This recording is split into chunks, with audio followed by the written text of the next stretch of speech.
One of them wanted to be the security guy. He claimed he was a security guy.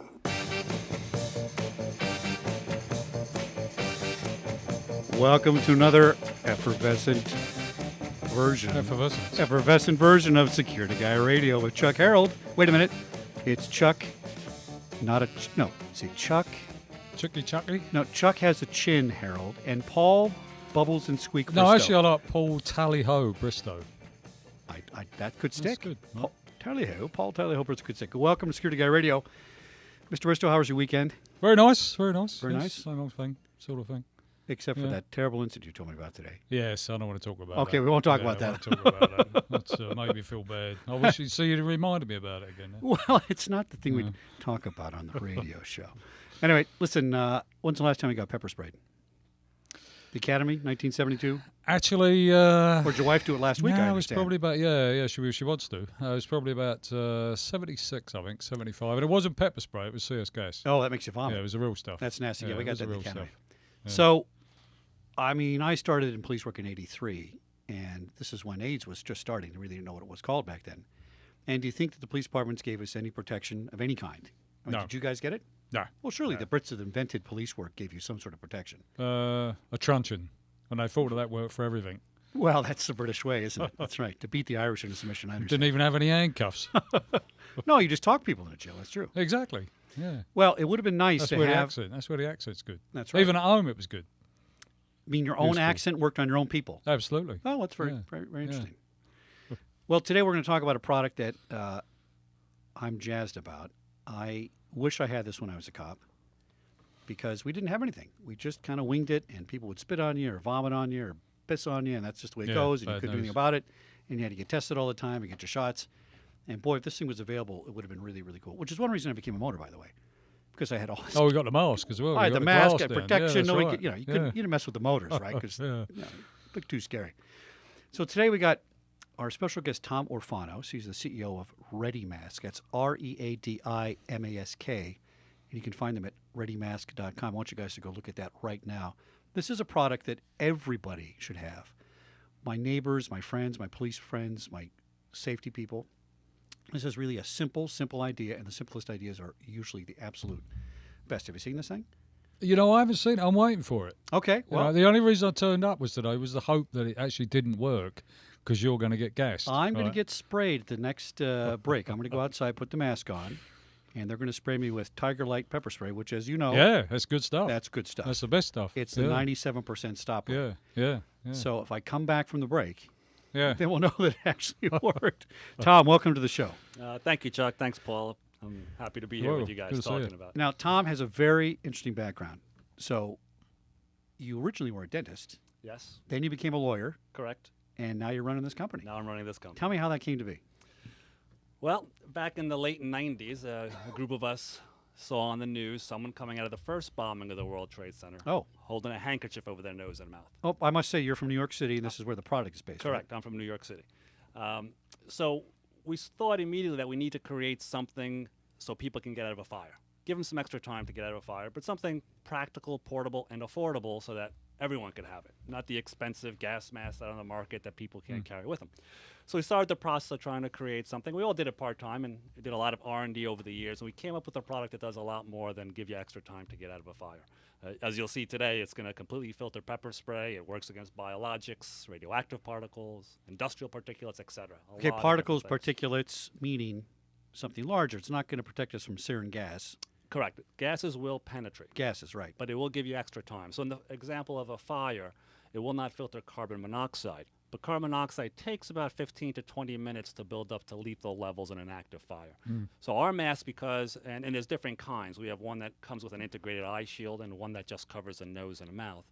But the one with the eye shield, if you're in smoke, your eyes will be protected, and it'll give you extra time to escape a fire before the carbon monoxide builds up. So as with most good ideas, this is born right out of the actual 9/11 incident and all that soot downtown and people couldn't breathe and that kind of thing. And were you a dentist when you came up with this? I was a lawyer when we came up Oh, with okay, this. you switched. So okay. I'd already No, finished that's probably being a better, dentist. But I was a lawyer at the time. And there was a group of us that came up with it. We worked together to develop the product. And So why did you think of it in the first place? I mean, where did it? Well, I said it was viewing from? someone coming out of the '93, the first bombing of the World Trade Center, Okay. holding Oh, a I'm sorry, handkerchief the over his nose first and mouth. bombing. The first bombing, Oh, 1993, okay. before 9/11. All right. So that's where the idea came up, and we wanted people to have something to be able to get out of that fire. And again, something portable that you Yeah. can have with you at all times, and something affordable that everyone can buy. Okay, so tell us how. I'm looking at it right now, and you can go to the website and look at this thing, but it's something you can carry in your pocket. Now, I was one of those kids that didn't do homework, and if I did it, I just wadded it up into 4 squares and put it in my back pocket. My mom put it through the wash, and I had real excuses for not doing it. You can wad this up and put it in your back pocket, carry it in your police vest. Mom puts it in her purse. You can put 5 or 6 in your purse. Doesn't take up any space. We're talking about a very small profile for this thing that works. It will cover your whole face and seal and protect you from all kinds of things. Correct. The entire product in its package weighs less than an ounce. Now, what's really unique about our product compared to other products in the market, besides its size and its efficiency, is that we seal differently than the other masks. Other masks have straps and ties that go around the back of the head. Ours use a medical adhesive, kind of like a Band-Aid. Yeah. So it sticks to your face on the perimeter. So it creates that complete seal. And that's one of the most important parts about a mask, a seal, making sure that all the bad stuff doesn't come in from the sides. So Tom and I went to In-N-Out Burger last night, and I said, I'm going to try one of these. He says, well, let's put it on right now. And I said, really? We're gonna, in L.A.? I you're saw gonna-" the photograph. Well, I tweeted it, right? Well, I tweeted back that you looked a lot better with it on. Well, thank you very much. I Yeah. appreciate that. So So I thought, is that a good idea to put a mask on inside a store in Los Angeles? Probably not my best choice. yeah. It's about as good as my choice today, actually. Not the best choice. But we did it. And, of course, you can also argue the other way for my wife is calling in the middle of the show. Oh, well, anyway. You can also argue the other way that people didn't care. That's another thing about L.A. Yeah, Here's a guy interesting. sitting with a mask Yeah. in the middle of a restaurant, Yeah. and he didn't care. Yeah. All right. So I tried it on, and I just thought this was a great idea. It did go on easily. It did fit. I'm still a little worried I'm going to get sprayed, but we're going to see. We're going to see in a few minutes, right? How much time we got, Brian? 2 minutes? All right. So real quick, when you started with this idea, what's the next thing you did? Did you go out and get a designer? Did you come up with No, we did it ourselves. We were out there trying to design a product, and the original concept was a simple concept, just a surgical mask that would be wet with a chemical solution that would filter smoke. Oh, okay, wet was your first That idea. was the first Right. idea. And we started going through the process and saying, well, if you're going to get through smoke and a fire, you have to protect your eyes. So we added goggles Right. separately at first. And then we said, well, you got to get the seal fixed because all the smoke particles and everything will come in through the sides. So that's where we came up with the idea of the adhesive on the perimeter to seal it. And several years of R&D, and we started part-time working on this, but we came up with a product that does a lot more, as I said, than filter smoke particles. So have you got anybody on board that's, the team that developed it? There was like a scientist or was it all just I'm probably the ex-lawyers closest and scientist dentists as a and- dentist, Okay. but we were people from different backgrounds that came together with just a good idea. It's a simple product that was complex and difficult to develop, but when you see it and see how it works, you realize how simple it is and how effective it is. And we're going to see that right after the break when I'm going to go downstairs, get set up, and videotapes. It'll be on our, well, by the way, did I tell you we have a security radio guy Facebook page now? Yes. It'll be on So- there, and hopefully the website, Jared, will be done soon. We'll be back in a few minutes on Security Guy Radio. All right, Tom, we're rolling. All right. Yeah, go, Paul. Put on the Yeah, hold on 1 second.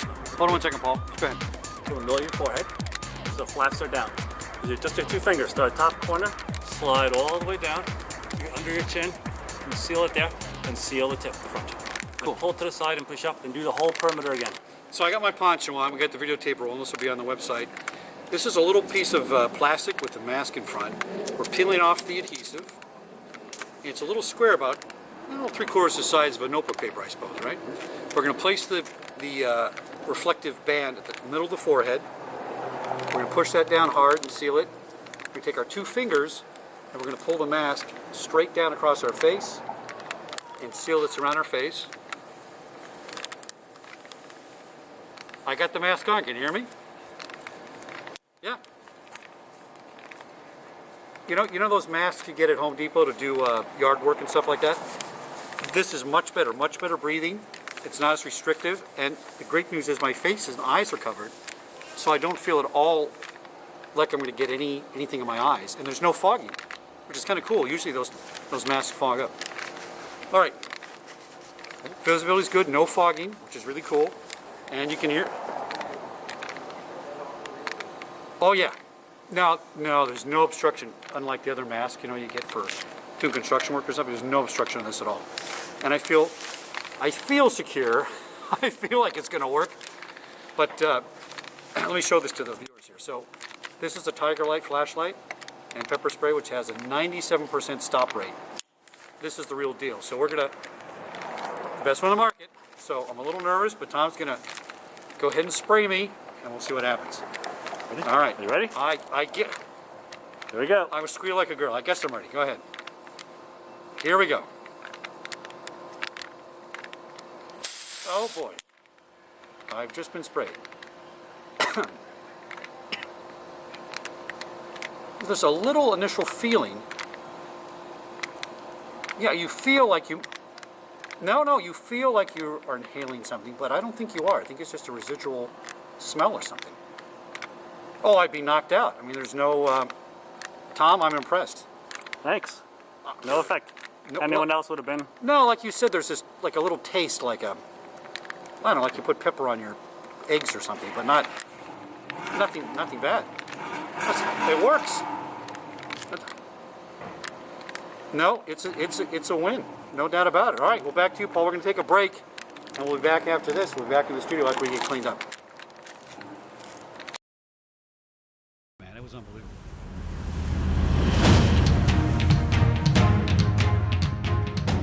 Welcome back to Security Guy Radio with Chuck, still chili pepper ear Harold. I'm still burning. And Paul, I'm absolutely fine. Presto. So I think we Because I did not get pepper spray. Well, I think we need some, Tom, I think we need some ear muff masks, okay? We'll work on those too. or just don't wash your face afterwards, Well, half kidding though, but I mean, well, I guess you couldn't go all the way around really because you wouldn't be able to seal across the top. So Right, you don't want it to seal on your head. So here's the trick. When you guys use this thing, you got to understand this.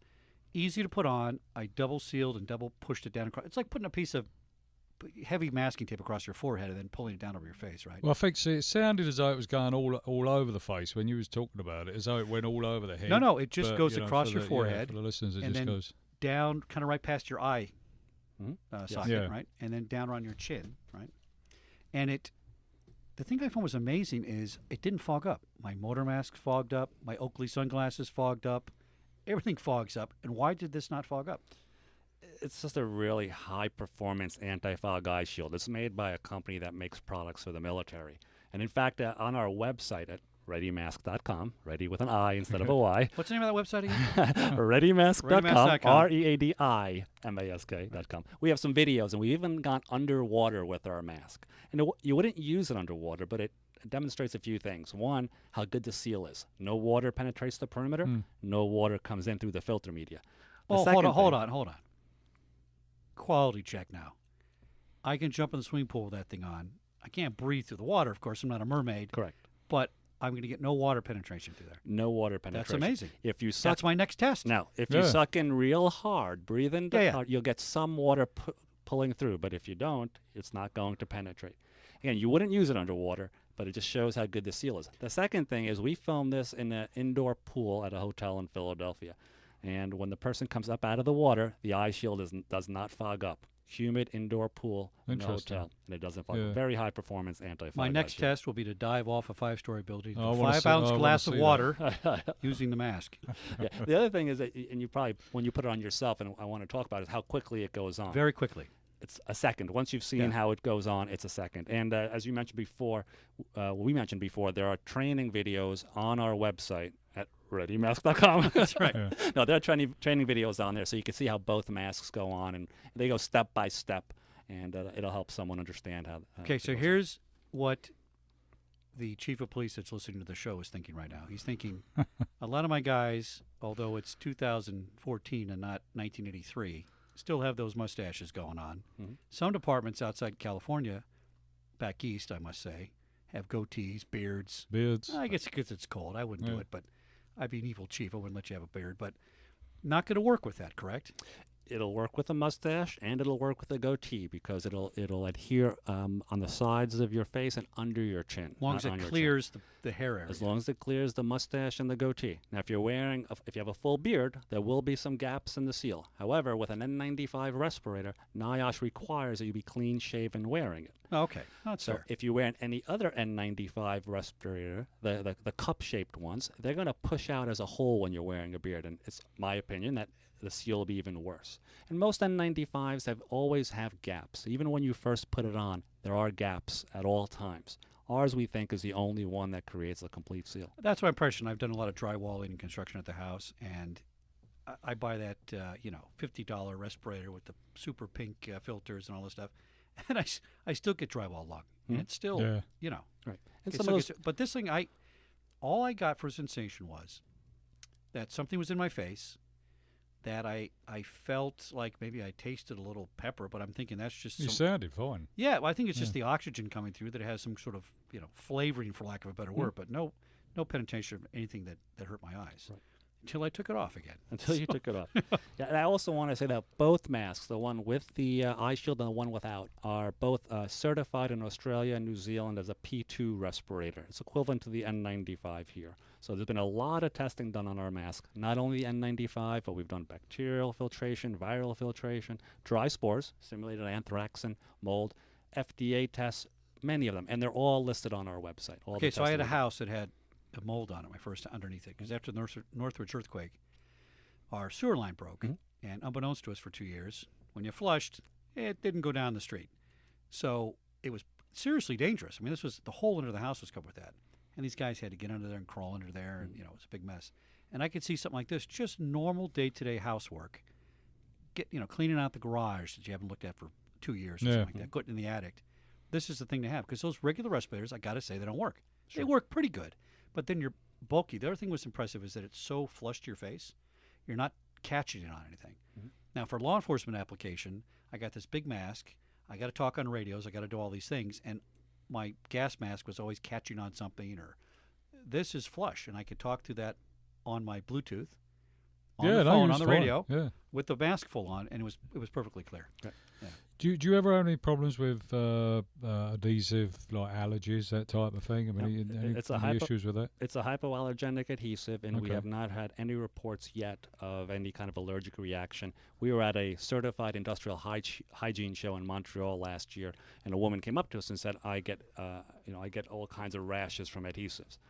And I told her it was hypoallergenic. She actually put it on her forearm and left it there for 5 minutes, and nothing happened. Oh, So okay. I don't know if she would have worn it for 30 minutes. Would she have had another reaction? She said she was extremely sensitive. Yeah. But so far, we haven't heard anything, and it is a hypoallergenic medical-grade adhesive that we use. Good. I did, the one I used at In and Out last night, I did take it home and try it again. It did stick, and I think you could have got 2 uses out of it. You certainly wouldn't want to if you were pepper sprayed, obviously. Yeah. But you are working on a reapplicable, reusable one. We are, we do have we do have the adhesive, we do have the product, and it will probably be coming to market fairly soon. More common uses from people working at home that want construction workers that may want to reuse it for dust and other kinds How about of joggers? particulates. Sweat joggers, going to work? Yeah, if you're sweating, you want to wipe the sweat off your face before you put it on. Right. Now, if you're jogging long distances and sweating profusely in 100-degree weather, there may be a point where the seal's going to start to break. If it does break, it's fine when you're jogging, but if you're in an area where there's contaminants, you're going to have to try to push on the seal again, put pressure on the mask to try to seal it again. If it doesn't seal, then you have to leave the area or get a new mask. Now, what's unique about our product is once you break a seal, you feel the air escaping. You know with our mask when the seal is broken, which is not common for most other masks. That's true, because when you were speaking to me, you couldn't see it, but I had to breathe in, obviously, to speak, and the mask compresses right down to your face. It's a little awkward at first. You feel like you're suffocating, but you're not. It's not waterboarding or anything, but you feel like you can't breathe, but then you just naturally start using it. So I had to just pause a little bit when I spoke to you, but it was very clean. You talk about running. I was out running after the Northridge earthquake. That wasn't very smart. Well, you've got to keep it up, right? Use it or lose it. But I always remember there was an aftershock, and I was up in the hills up in Santa Clarita, or wasn't Santa Clarita then, but and you could see the dust coming up, and that's where that valley fever came from. Oh, that's right. That's right. You know, it was all that dust coming Sure. up. You know, I don't know whether you would have thought of taking a mask with you, but the amount of you would have sucked down. You know, it's pretty interesting. We just got an inquiry from Ecuador police department that's near one of the volcanic sites, and Oh. it's Oh, yeah. erupting Good idea. constantly. Yeah. And they say they often have to go up the mountain to bring people down, and there could be 6 to 8 inches of ash on the ground. Yeah. So they're Yeah. looking to our product as something that the police can use to go rescue people when the volcano erupts. All right. Yeah. ReadiMask.com. ReadiMask.com. I want everybody to log in and take a look at that. This is a product you guys just have to have. I'm going to buy a bunch of them. Tom, we want you to come back. Give us Love some to be more back. stories. Tell us what's going on. Absolutely. If we can help you with an update or something, let us know. Any more questions from Mr. No, Tom? it's good stuff. Right. It's, yeah. Thank you both for I'll buy a having me couple. on. Yeah, this was Appreciate it. outstanding. So tune in next week. Actually, no. Tune in a few minutes for our trifecta. Exactly. We have Chief Sergio Garcia What up was that, next. mate? What's that? What does trifecta mean? I thought that was racing or something. It is. It's a it's a 3-horse race. Oh, okay. Cue the music, Brian.